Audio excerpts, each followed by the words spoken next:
Not too long ago, OFAC sanctioned Tornado Cash. Tornado Cash is a decentralized application on the Ethereum network, which allowed for your transactions to be private. As you know, all your Ethereum transactions by default are visible on the ledger and you can see every single transaction. So Tornado Cash allowed you to basically censor your transactions and not show everything what you're doing on Ethereum. So OFAC, the organization by United States, put up sanctions on the DApp and basically shut it down, because if it's in the OFAC list, it's basically over. And why was that done? Well, they decided that it is, because that terrorists from South Korea laundered some money through this service.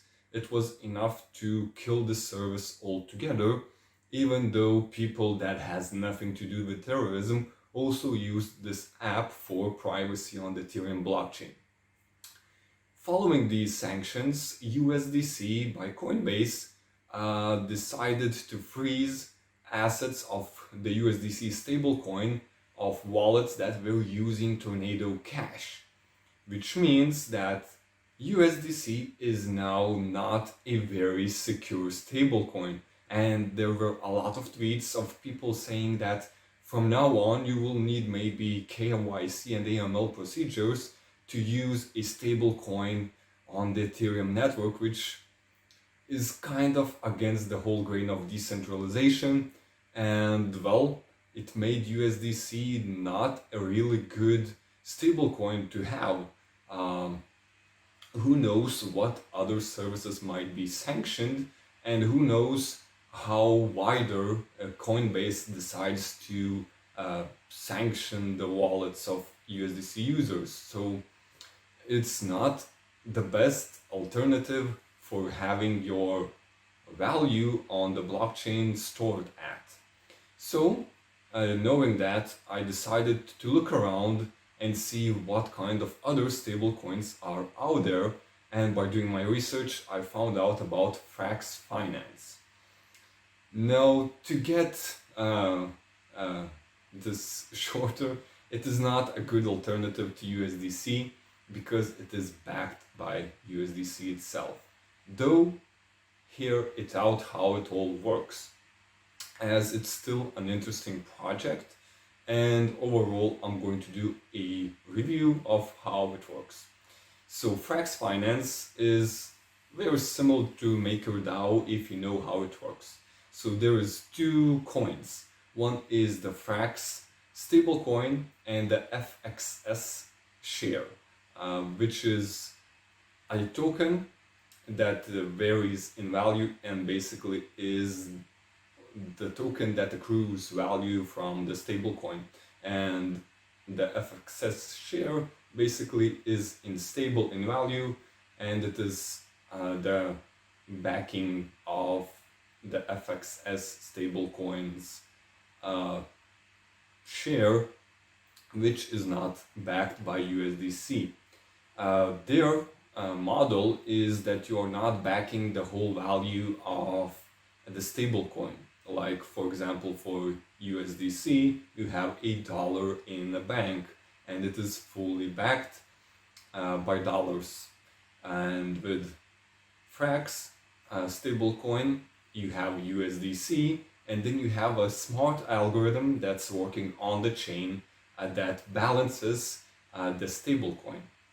How it works is that the market decides the ratio of backing and how much collateral you need for the stable value of the Frax stablecoin. So how it works, if you have Frax value, the stablecoin of it, higher than $1, that means that the market says we don't need as much collateral to hold the price pegged to the dollar, so the collateral ratio goes down.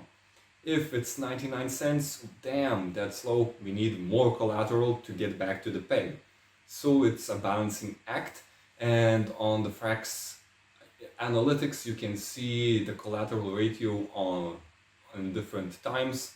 At its lowest, I think it was 83%, and right now at this bear market, sorry, we are at around 90%. Now it's also very similar for me with Luna.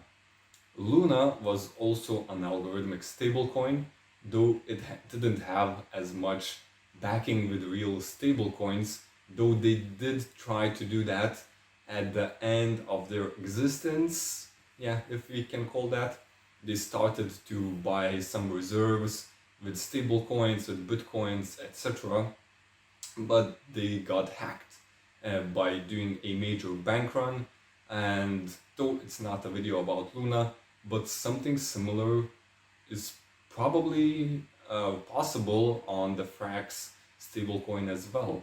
For example, if the market would start to value Frax very well, and let's say the collateral ratio would go down to 50%, so it's only half backed by real stablecoins, by real dollars. That means, what if there was a similar attack that happened on Luna, and there would be a massive bank run, and all the reserves would get swept? So it could lose half of its value if something like that could happen. But it's easy to theorize in the theoretic model. For me, it was not too obvious how Luna could crash, though after it happened, it was pretty obvious that you're not backed, that you have a problem.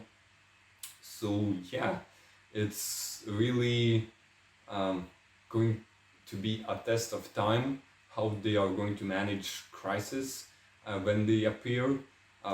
From now on, it's not a project that has a lot of battle testing. It's several years old already, but well, we'll see how it goes. They already also launched Frax, basically the whole Frax Finance 2.0. They also introduced a stablecoin that is pegged to the inflation, to the CPI of the US. And how it works is basically they have a Chainlink oracle that tracks the inflation rate, and then you have a peg. So that's another product that they created, and that also benefits their ecosystem. The main beneficiary is when you hold FXS tokens, the Frax shares, that can go up in value. They also introduced FraxLend, which is a lending platform, and there's probably plans of more products in the future. So overall, the ecosystem is growing.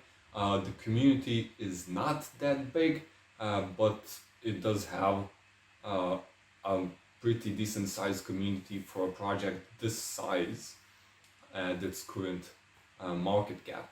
And yeah, I guess this is a short overview of how it works. As I said, it is not a really good alternative to USDC, as now only the collateral ratio is at 90%, so still 90% of USDC of Frax is backed by USDC.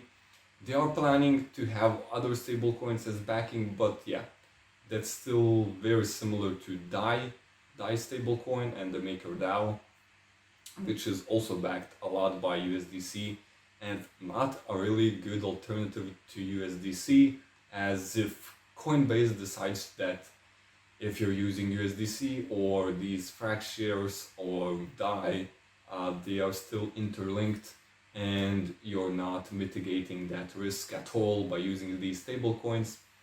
But overall, Frax Finance is an interesting project to follow. Maybe it could do very well in the bull market, we'll see, and I'll be keeping an eye on it. If you enjoyed this video, make sure to leave a like and subscribe, and if you have any comments, leave them in the comments below. So see you in the next video.